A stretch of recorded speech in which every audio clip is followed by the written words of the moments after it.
ആകാശവാണി. നമസ്കാരം. പ്രാദേശിക വാർത്തകൾ വായിക്കുന്നത് വിജേഷ്.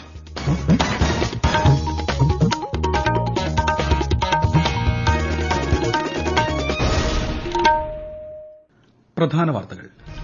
കേരള കോൺഗ്രസ് ജോസ് കെ മാണി വിഭാഗം ഇടതുമുന്നണിയിൽ ചേരുന്നു. തീരുമാനത്തെ സ്വാഗതം ചെയ്ത് മുഖ്യമന്ത്രി. കോവിഡ് നിയന്ത്രണങ്ങൾ മൂലം നീറ്റ് പരീക്ഷ എഴുതാൻ കഴിയാത്ത വിദ്യാർത്ഥികൾക്കായി ഇന്ന് വീണ്ടും പരീക്ഷ. രാജ്യം ഏറ്റവും ഉയർന്ന കോവിഡ് രോഗമുക്തി നിരക്ക് നേടി. സംസ്ഥാനത്ത് 95,407 പേർ ചികിത്സയിൽ. കാലാവസ്ഥാ വ്യതിയാനം കഴിഞ്ഞ 20 വർഷത്തിനിടെ പ്രകൃതി ദുരന്തങ്ങൾ ഇരട്ടിപ്പിച്ചെന്ന് ഐക്യരാഷ്ട്ര സംഘടന. സംസ്ഥാനത്ത് ഇന്നും മഴ ശക്തമായേക്കുമെന്ന മുന്നറിയിപ്പ്. വരും ദിവസങ്ങളിൽ ഇടിമിന്നലിനും സാധ്യത. ഐപിഎൽ ക്രിക്കറ്റിൽ ഇന്ന് ഡൽഹി ക്യാപിറ്റൽസ് രാജസ്ഥാൻ റോയൽസ് മത്സരം. വാർത്തകൾ വിശദമായി. ജോസ് കെ മാണിയുടെ നേതൃത്വത്തിലുള്ള കേരള കോൺഗ്രസ് എം യുഡിഎഫ് വിട്ടു. എൽഡിഎഫുമായി ചേർന്ന് പ്രവർത്തിക്കാനാണ് തീരുമാനമെന്ന് പാർട്ടിയുടെ രാഷ്ട്രീയ നിലപാട് വ്യക്തമാക്കി ജോസ് കെ മാണി പറഞ്ഞു. യുഡിഎഫിന്റെ ഭാഗമായി നിൽക്കുമ്പോൾ ലഭിച്ച രാജ്യസഭാ അംഗത്വം താൻ രാജിവെക്കുകയാണെന്നും അദ്ദേഹം കോട്ടയത്ത് വാർത്താസമ്മേളനത്തിൽ അറിയിച്ചു. രാഷ്ട്രീയ നിലപാട് എൽഡിഎഫിനെ അറിയിച്ചെന്നും ഇനി തീരുമാനം എൽഡിഎഫിന്റെ ഭാഗത്തുനിന്ന് ഉണ്ടാകട്ടെയെന്നും ജോസ് കെ മാണി പറഞ്ഞു. ഉപാധികളില്ലാത്ത പിന്തുണയാണ് എൽഡിഎഫിന് നൽകുന്നത്. മാണി വിഭാഗത്തെ തകർക്കാൻ യുഡിഎഫിൽ നിന്ന് ബോധപൂർവമായ ശ്രമമുണ്ടായി. കാർഷിക മേഖല ഉൾപ്പെടെ നേരിടുന്ന പ്രതിസന്ധി നേരിടുന്നതിനുള്ള മാനിഫെസ്റ്റോയുടെ അടിസ്ഥാനത്തിലാകും ഇടതുമുന്നണിയുമായുള്ള സഹകരണം.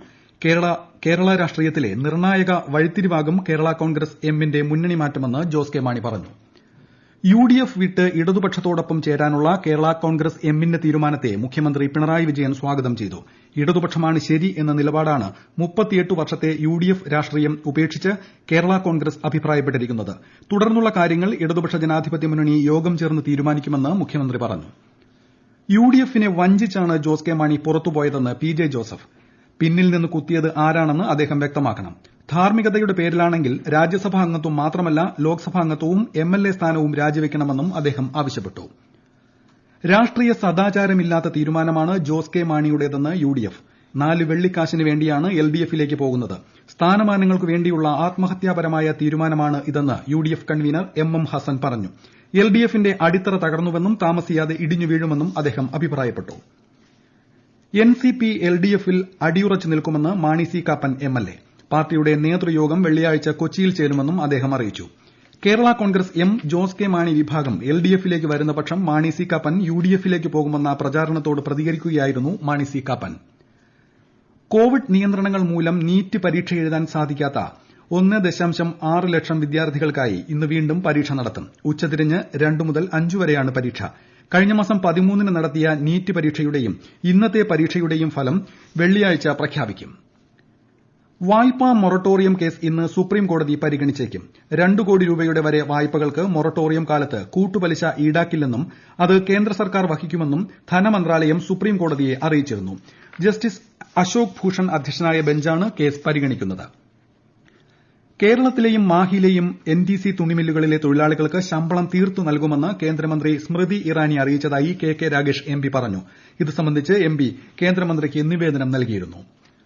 കോവിഡ് വ്യാപന പശ്ചാത്തലത്തിൽ സ്കൂളുകൾ പ്രവർത്തിക്കാത്തതിനാൽ ഉച്ചഭക്ഷണ പാചക തൊഴിലാളികൾക്ക് സമാശ്വാസമായി 1,600 രൂപ സർക്കാർ അനുവദിച്ചു. ഇതിൽ 600 രൂപ കേന്ദ്ര വിഹിതവും 1,000 രൂപ സംസ്ഥാന വിഹിതവുമാണ്. മാധ്യമങ്ങൾക്കായി അഭിപ്രായ സ്വാതന്ത്ര്യത്തിനും കോടതിയലക്ഷ്യത്തിനും ഇടയിൽ സന്തുലിതമായ അതിർത്തി രേഖ അടിയന്തര അനിവാര്യതയാണെന്ന് attorney general K Venugopal supreme കോടതിയിൽ പറഞ്ഞു. ടെലിവിഷൻ മാധ്യമങ്ങളും അച്ചടി മാധ്യമങ്ങളും കോടതിയുടെ പരിഗണനയിലിരിക്കുന്ന കേസുകളിൽ ചർച്ച നടത്തുന്നത് നീതിന്യായ സംവിധാനത്തെ അപകടത്തിലാക്കുമെന്നും വിഷയം കോടതി പരിശോധിക്കണമെന്നും അദ്ദേഹം ആവശ്യപ്പെട്ടു. ഈ വാർത്തകൾ ആകാശവാണിയിൽ നിന്ന്. കൊറോണ ആശങ്കയല്ല, ജാഗ്രതയാണ് വേണ്ടത്. കേന്ദ്ര ആരോഗ്യ മന്ത്രാലയം പുറപ്പെടുവിക്കുന്ന നിർദ്ദേശങ്ങൾ.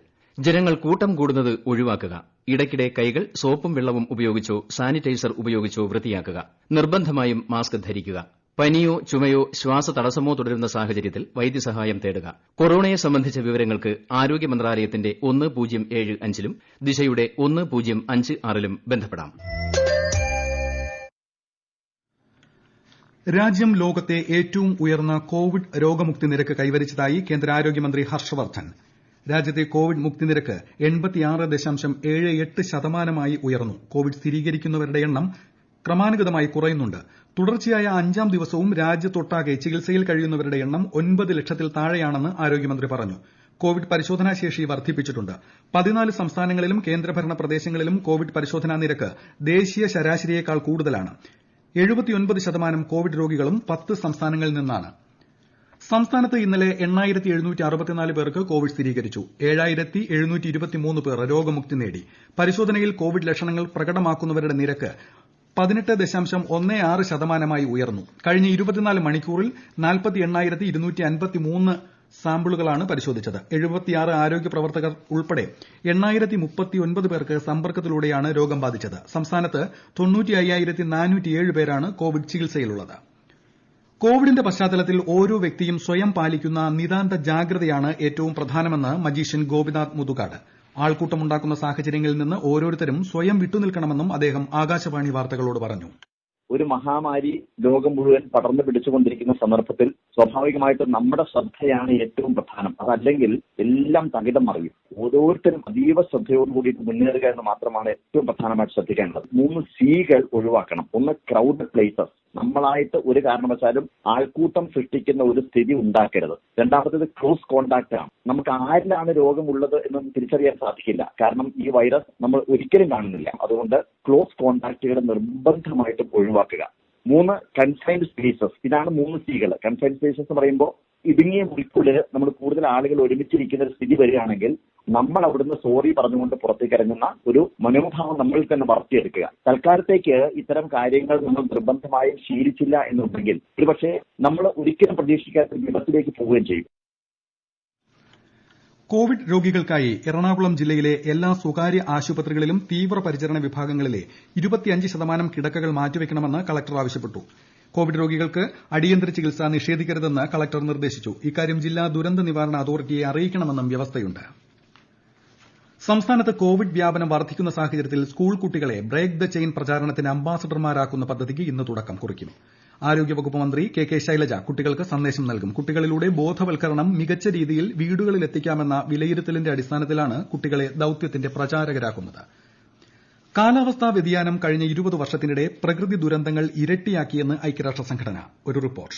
2000 മുതൽ 2019 വരെ 7348 വലിയ ദുരന്തങ്ങൾ ഉണ്ടായതായി UN ദുരന്ത ലഘൂകരണ സമിതി റിപ്പോർട്ട് ചെയ്തു. 42 ലക്ഷം പേരെ ഗുരുതരമായി ബാധിച്ച ദുരന്തങ്ങളിൽ 12.3 ലക്ഷം പേർ മരിച്ചു. 2,97,000 കോടി ഡോളറിന്റെ നഷ്ടമുണ്ടായി. ഈ നൂറ്റാണ്ടിൽ ഇതുവരെ കാലാവസ്ഥയുമായി ബന്ധപ്പെട്ട 6,681 ദുരന്തങ്ങൾ ഉണ്ടായെന്ന് UNDRR മേധാവി മാമി മിസുറ്റോറി പറഞ്ഞു.